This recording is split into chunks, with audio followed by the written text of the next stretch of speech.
नमस्कार भक्तों, आप सभी का हमारे चैनल पर बहुत बहुत स्वागत है। आज मैं आपके लिए माँ बगलामुखी का अत्यंत शक्तिशाली शत्रुनाशक मंत्र लेकर आई हूँ, जिसका आज हम 108 बार जाप करेंगे। माँ बगलामुखी, जिन्हें हम पीताम्बरा देवी भी कहते हैं, अपने भक्तों के कष्टों को हरने वाली और शत्रुओं का स्तंभन करने वाली शक्ति है। इस मंत्र का जाप करने से न केवल गुप्त शत्रुओं और कोर्ट कचहरी के मामलों में विजय मिलती है, बल्कि यह आपके घर से नकारात्मक ऊर्जा और बुरी नजर को भी पूरी तरह खत्म कर देता है। अगर आपके व्यापार या नौकरी में बार बार बाधाएं आ रही हैं, तो माँ का यह जाप आपके लिए सफलता के द्वार खोल देगा। इसे कोई भी भक्त पूरी श्रद्धा के साथ कर सकता है। बस आपका मन साफ और उद्देश्य केवल अपनी आत्मरक्षा होना चाहिए। तो चलिए शुद्ध मन से माँ का ध्यान करते हुए इस प्रभावशाली मंत्र का जाप शुरू करते हैं। और ध्यान रखिए, इसका फल तभी मिलेगा जब इसे आप पूरा 108 बार सुनेंगे। तो चलिए शुरू करते हैं। ओम ऐं ह्रीं श्रीं बगलामुखी सर्वदुष्टानां मुखं स्तंभिनी सकल मनोहारिणी अंबिके इह गच्छ सन्निधि कुरु सर्वार्थ साधय साधय स्वाहा। ओम ऐं ह्रीं श्रीं बगलामुखी सर्वदुष्टानां मुखं स्तंभिनी सकल मनोहारिणी अंबिके इह गच्छ सन्निधि कुरु सर्वार्थ साधय साधय स्वाहा। ओम ऐं ह्रीं श्रीं बगलामुखी सर्वदुष्टानां मुखं स्तंभिनी सकल मनोहारिणी अंबिके इह गच्छ सन्निधि कुरु सर्वार्थ साधय साधय स्वाहा। ओम ऐं ह्रीं श्रीं बगलामुखी सर्वदुष्टानां मुखं स्तंभिनी सकल मनोहारिणी अंबिके इह गच्छ सन्निधि कुरु सर्वार्थ साधय साधय स्वाहा। ओम ऐं ह्रीं श्रीं बगलामुखी सर्वदुष्टानां मुखं स्तंभिनी सकल मनोहारिणी अंबिके इह गच्छ सन्निधि कुरु सर्वार्थ साधय साधय स्वाहा।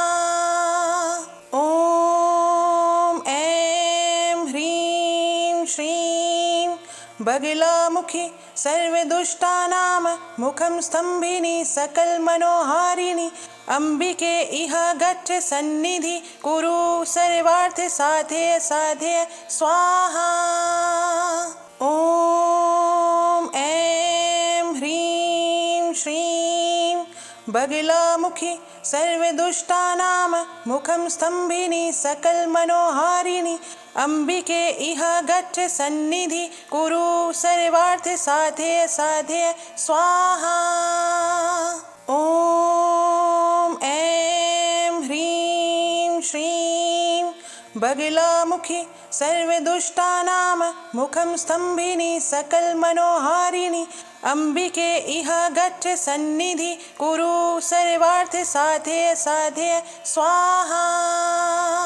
ओम ऐं ह्रीं श्रीं बगलामुखी सर्वदुष्टानां मुखं स्तंभिनी सकल मनोहारिणी अंबिके इह गच्छ सन्निधि कुरु सर्वार्थ साधय साधय स्वाहा। ओम ऐं ह्रीं श्रीं बगलामुखी सर्वदुष्टानां मुखं स्तंभिनी सकल मनोहारिणी अंबिके इह गच्छ सन्निधि कुरु सर्वार्थ साधय साधय स्वाहा।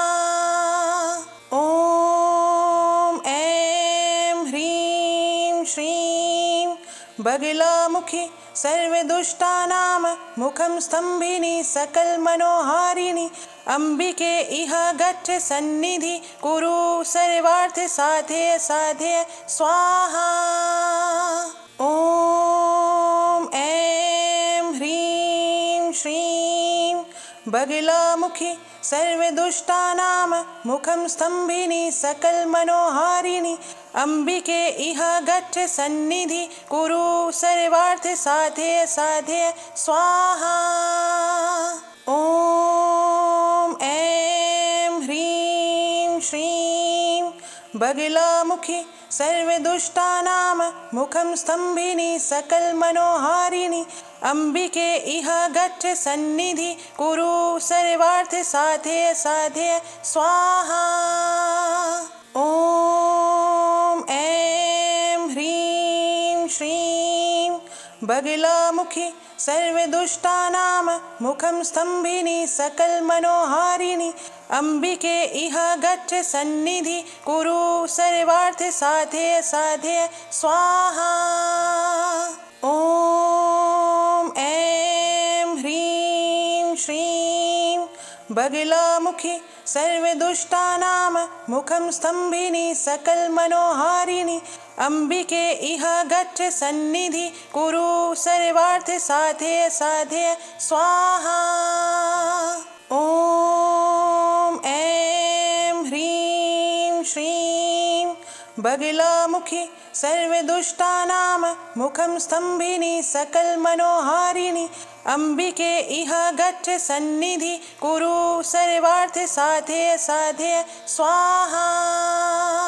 ॐ ऐं ह्रीं श्रीं बगलामुखी सर्वदुष्टानां मुखं स्तम्भिनी सकलमनोहारिणी अम्बिके इह गच्छ सन्निधि कुरु सर्वार्थ साधय साधय स्वाहा। ॐ ऐं ह्रीं श्रीं बगलामुखी सर्वदुष्टानां मुखं स्तम्भिनी सकलमनोहारिणी अम्बिके इह गच्छ सन्निधि कुरु सर्वार्थ साधय साधय स्वाहा।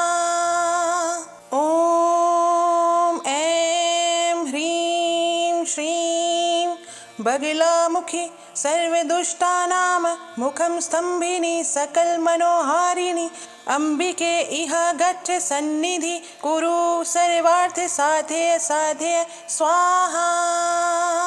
ॐ ऐं ह्रीं श्रीं बगलामुखी सर्वदुष्टानां मुखं स्तम्भिनी सकलमनोहारिणी अम्बिके इह गच्छ सन्निधि कुरु सर्वार्थ साधय साधय स्वाहा।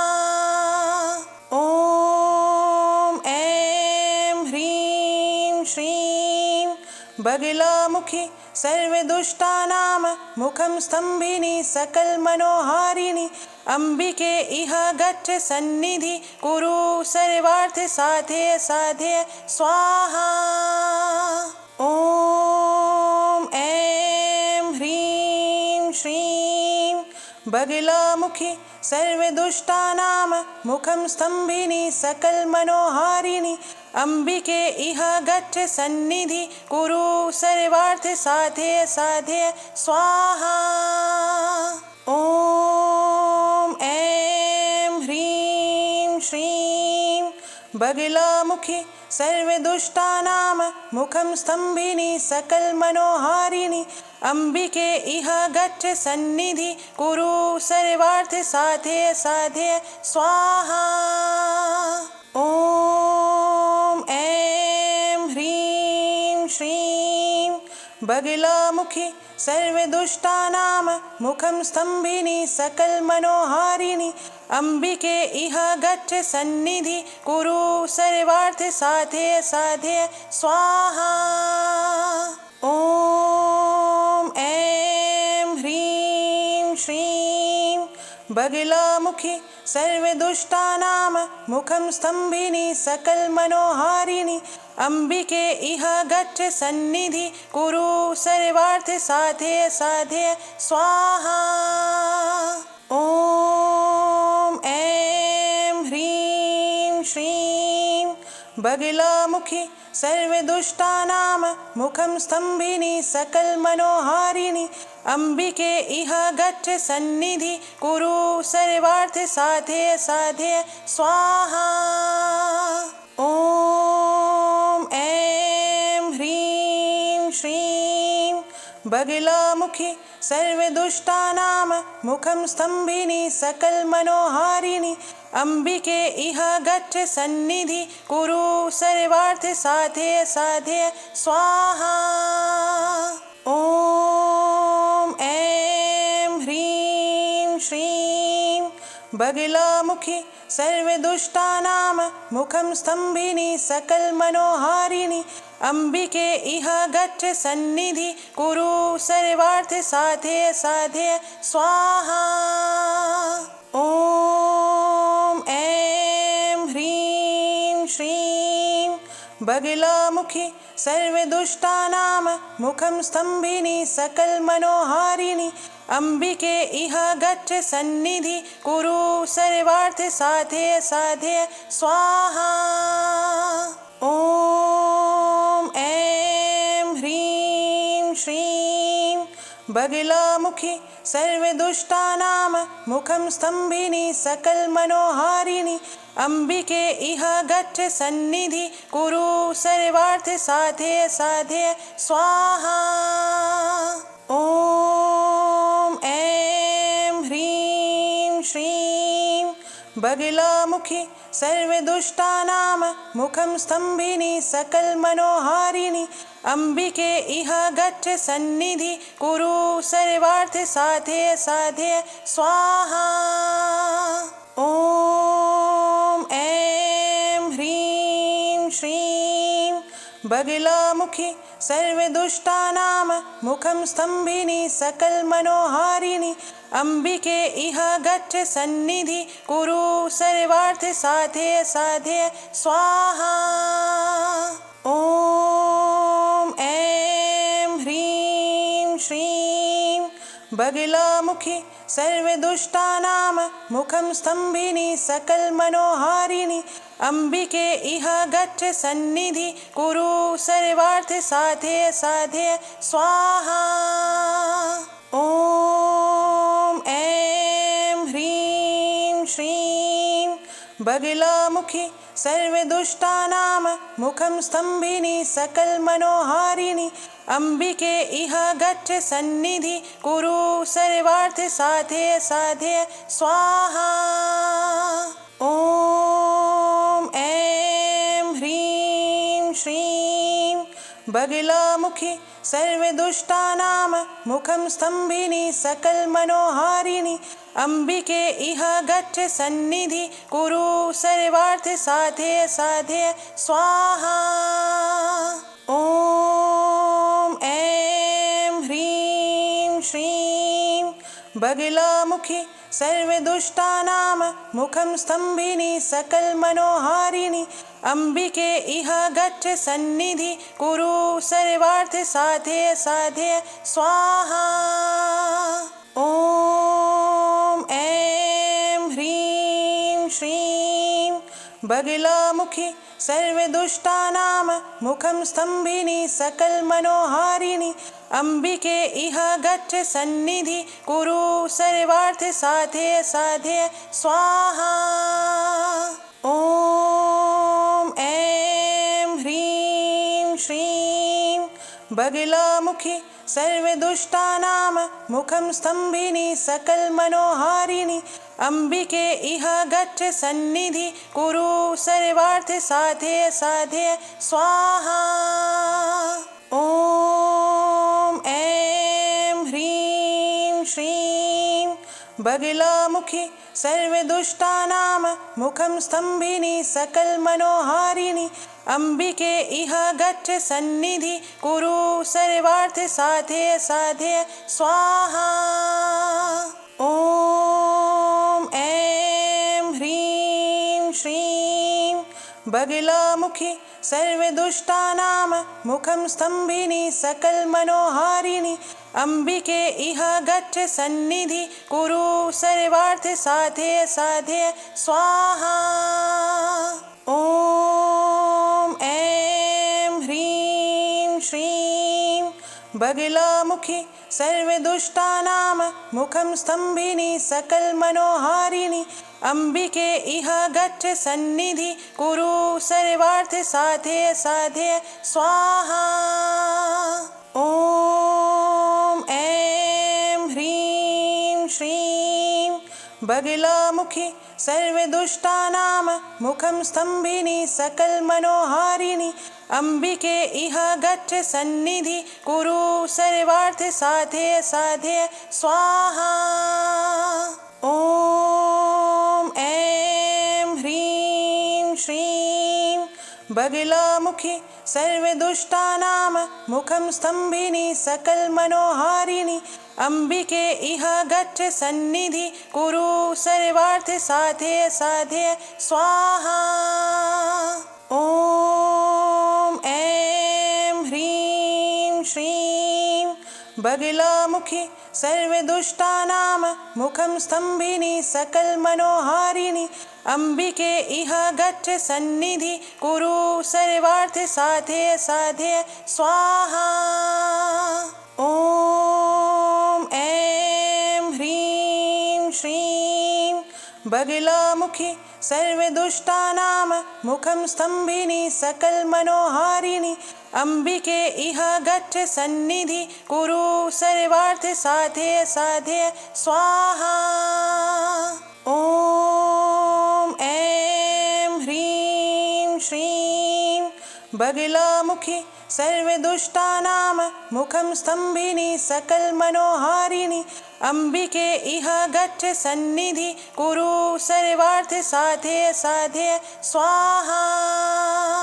ॐ ऐं ह्रीं श्रीं बगलामुखि सर्वदुष्टानां मुखं स्तम्भिनी सकलमनोहारिणि अम्बिके इह गच्छ सन्निधि कुरु सर्वार्थ साधय साधय स्वाहा। ॐ ऐं ह्रीं श्रीं बगलामुखि सर्वदुष्टानां मुखं स्तम्भिनी सकलमनोहारिणि अम्बिके इह गच्छ सन्निधि कुरु सर्वार्थ साधय साधय स्वाहा। ॐ ऐं ह्रीं श्रीं बगलामुखि सर्वदुष्टानां मुखं स्तम्भिनी सकलमनोहारिणि अम्बिके इह गच्छ सन्निधि कुरु सर्वार्थ साधय साधय स्वाहा। ॐ ऐं ह्रीं श्रीं बगलामुखि सर्वदुष्टानां मुखं स्तम्भिनी सकलमनोहारिणि अम्बिके इह गच्छ सन्निधि कुरु सर्वार्थ साधय साधय स्वाहा। ॐ ऐं ह्रीं श्रीं बगलामुखि सर्वदुष्टानां मुखं स्तम्भिनी सकलमनोहारिणि अम्बिके इह गच्छ सन्निधि कुरु सर्वार्थ साधय साधय स्वाहा। ॐ ऐं ह्रीं श्रीं बगलामुखि सर्वदुष्टानां मुखं स्तम्भिनी सकलमनोहारिणि अम्बिके इह गच्छ सन्निधि कुरु सर्वार्थ साधय साधय स्वाहा। ॐ ऐं ह्रीं श्रीं बगलामुखि सर्वदुष्टानां मुखं स्तम्भिनी सकलमनोहारिणि अम्बिके इह गच्छ सन्निधि कुरु सर्वार्थ साधय साधय स्वाहा। ॐ ऐं ह्रीं श्रीं बगलामुखि सर्वदुष्टानां मुखं स्तम्भिनी सकलमनोहारिणि अम्बिके इह गच्छ सन्निधि कुरु सर्वार्थ साधय साधय स्वाहा। ॐ ऐं ह्रीं श्रीं बगलामुखि सर्वदुष्टानां मुखं स्तम्भिनी सकलमनोहारिणि अम्बिके इह गच्छ सन्निधि कुरु सर्वार्थ साधय साधय स्वाहा। ॐ ऐं ह्रीं श्रीं बगलामुखि सर्वदुष्टानां मुखं स्तम्भिनी सकलमनोहारिणि अम्बिके इह गच्छ सन्निधि कुरु सर्वार्थ साधय साधय स्वाहा। ॐ बगलामुखि सर्वदुष्टानां मुखं स्तम्भिनी सकलमनोहारिणी अम्बिके इह गच्छ सन्निधि कुरु सर्वार्थ साधय साधय स्वाहा। ॐ ऐं ह्रीं श्रीं बगलामुखि सर्वदुष्टानां मुखं स्तम्भिनी सकलमनोहारिणी अम्बिके इह गच्छ सन्निधि कुरु सर्वार्थ साधय साधय स्वाहा। ॐ ऐं ह्रीं श्रीं बगलामुखि सर्वदुष्टानां मुखं स्तम्भिनी सकलमनोहारिणी अम्बिके इह गच्छ सन्निधि कुरु सर्वार्थ साधय साधय स्वाहा। ॐ ऐं ह्रीं श्रीं बगलामुखि सर्वदुष्टानां मुखं स्तम्भिनी सकलमनोहारिणी अम्बिके इह गच्छ सन्निधि कुरु सर्वार्थ साधय साधय स्वाहा।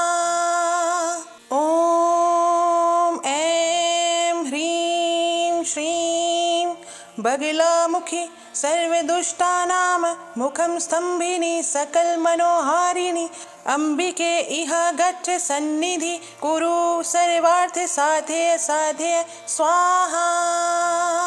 ॐ ऐं ह्रीं श्रीं बगलामुखि सर्वदुष्टानां मुखं स्तम्भिनी सकलमनोहारिणी अम्बिके इह गच्छ सन्निधि कुरु सर्वार्थ साधय साधय स्वाहा।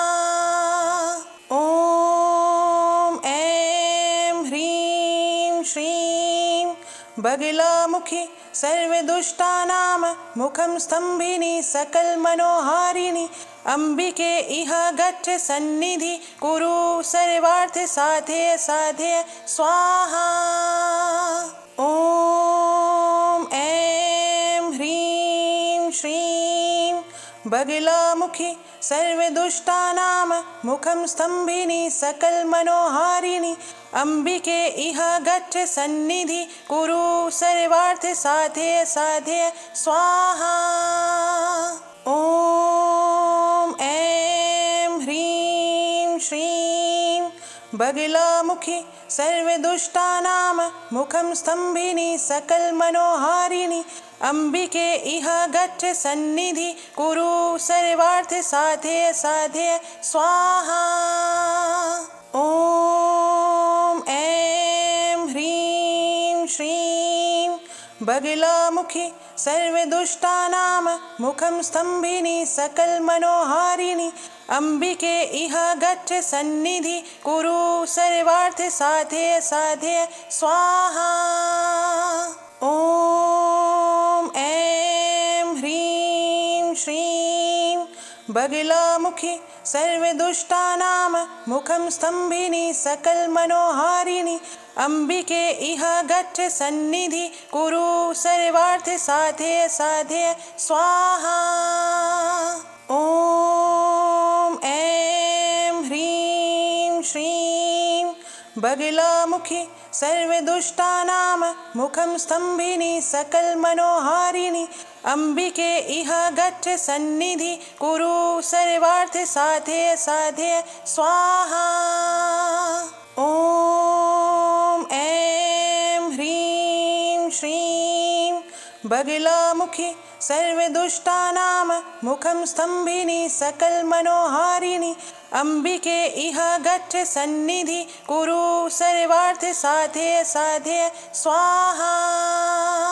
ॐ ऐं ह्रीं श्रीं बगलामुखि सर्वदुष्टानां मुखं स्तम्भिनी सकलमनोहारिणी अम्बिके इह गच्छ सन्निधि कुरु सर्वार्थ साधय साधय स्वाहा।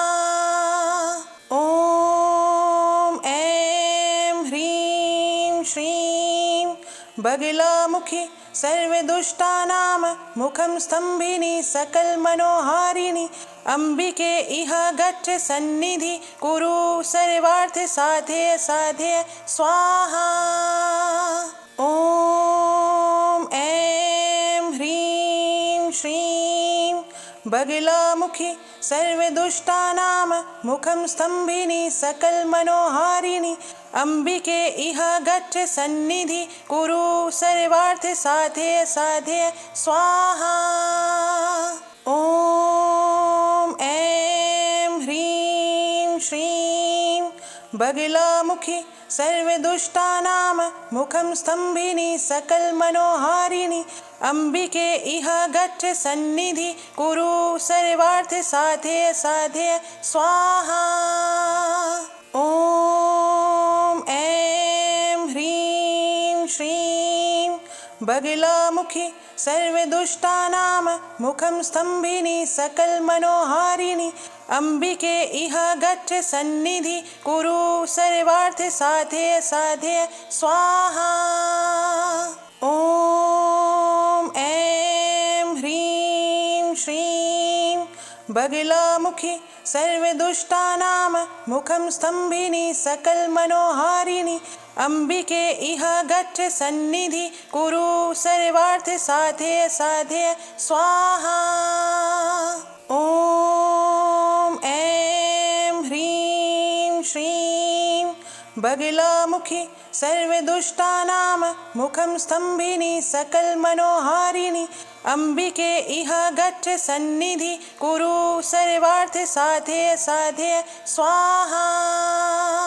ॐ ऐं ह्रीं श्रीं बगलामुखि सर्वदुष्टानां मुखं स्तम्भिनी सकलमनोहारिणि अम्बिके इह गच्छ सन्निधि कुरु सर्वार्थ साधय साधय स्वाहा।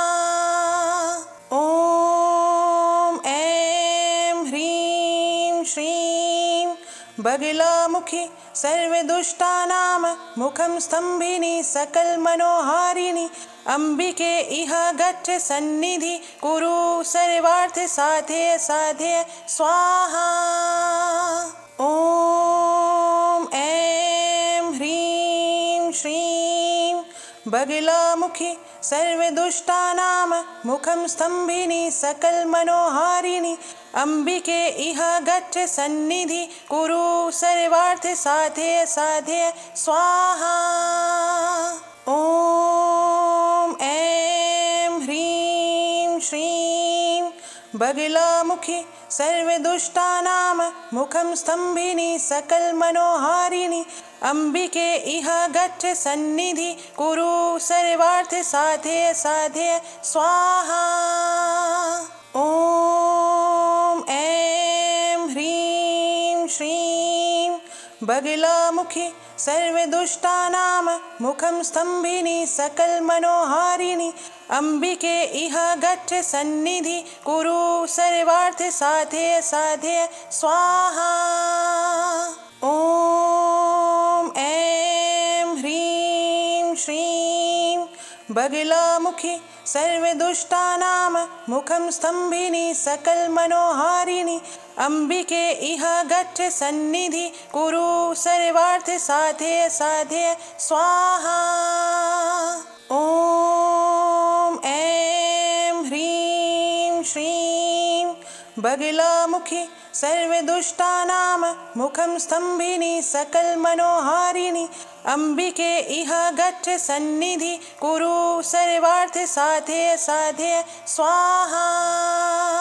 ॐ ऐं ह्रीं श्रीं बगलामुखि सर्वदुष्टानां मुखं स्तम्भिनी सकलमनोहारिणि अम्बिके इह गच्छ सन्निधि कुरु सर्वार्थ साधय साधय स्वाहा।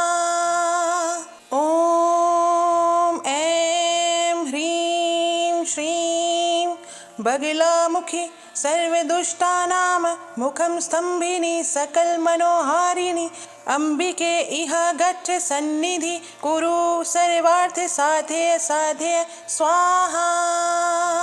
ॐ ऐं ह्रीं श्रीं बगलामुखि सर्वदुष्टानां मुखं स्तम्भिनी सकलमनोहारिणि अम्बिके इह गच्छ सन्निधि कुरु सर्वार्थ साधय साधय स्वाहा। ॐ बगलामुखि सर्वदुष्टानां मुखं स्तम्भिनी सकलमनोहारिणि अम्बिके इह गच्छ सन्निधि कुरु सर्वार्थ साधय साधय स्वाहा। ॐ ऐं ह्रीं श्रीं बगलामुखि सर्वदुष्टानां मुखं स्तम्भिनी सकलमनोहारिणि अम्बिके इह गच्छ सन्निधि कुरु सर्वार्थ साधय साधय स्वाहा। ॐ ऐं ह्रीं श्रीं बगलामुखि सर्वदुष्टानां मुखं स्तम्भिनी सकलमनोहारिणि अम्बिके इह गच्छ सन्निधि कुरु सर्वार्थ साधय साधय स्वाहा। ॐ ऐं ह्रीं श्रीं बगलामुखि सर्वदुष्टानां मुखं स्तम्भिनी सकलमनोहारिणि अम्बिके इह गच्छ सन्निधि कुरु सर्वार्थ साधय साधय स्वाहा। ॐ ऐं ह्रीं श्रीं बगलामुखि सर्वदुष्टानां मुखं स्तम्भिनी सकलमनोहारिणि अम्बिके इह गच्छ सन्निधि कुरु सर्वार्थ साधय साधय स्वाहा। ॐ ऐं ह्रीं श्रीं बगलामुखि सर्वदुष्टानां मुखं स्तम्भिनी सकलमनोहारिणि अम्बिके इह गच्छ सन्निधि कुरु सर्वार्थ साधय साधय स्वाहा। ॐ ऐं ह्रीं श्रीं बगलामुखि सर्वदुष्टानां मुखं स्तम्भिनी सकलमनोहारिणि अम्बिके इह गच्छ सन्निधि कुरु सर्वार्थ साधय साधय स्वाहा। ॐ ऐं ह्रीं श्रीं बगलामुखि सर्वदुष्टानां मुखं स्तम्भिनी सकलमनोहारिणि अम्बिके इह गच्छ सन्निधि कुरु सर्वार्थ साधय साधय स्वाहा। ॐ ऐं ह्रीं श्रीं बगलामुखि सर्वदुष्टानां मुखं स्तम्भिनी सकलमनोहारिणि अम्बिके इह गच्छ सन्निधि कुरु सर्वार्थ साधय साधय स्वाहा। ॐ ऐं ह्रीं श्रीं बगलामुखि सर्वदुष्टानां मुखं स्तम्भिनी सकलमनोहारिणि अम्बिके इह गच्छ सन्निधि कुरु सर्वार्थ साधय साधय स्वाहा। ॐ ऐं ह्रीं श्रीं बगलामुखि सर्वदुष्टानां मुखं स्तम्भिनी सकलमनोहारिणि अम्बिके इह गच्छ सन्निधि कुरु सर्वार्थ साधय साधय स्वाहा। ॐ ऐं ह्रीं श्रीं बगलामुखि सर्वदुष्टानां मुखं स्तम्भिनी सकलमनोहारिणि अम्बिके इह गच्छ सन्निधि कुरु सर्वार्थ साधय साधय स्वाहा। ॐ ऐं ह्रीं श्रीं बगलामुखि सर्वदुष्टानां मुखं स्तम्भिनी सकलमनोहारिणि अम्बिके इह गच्छ सन्निधि कुरु सर्वार्थ साधय साधय स्वाहा। ॐ ऐं ह्रीं श्रीं बगलामुखि सर्वदुष्टानां मुखं स्तम्भिनी सकलमनोहारिणि अम्बिके इह गच्छ सन्निधि कुरु सर्वार्थ साधय साधय स्वाहा।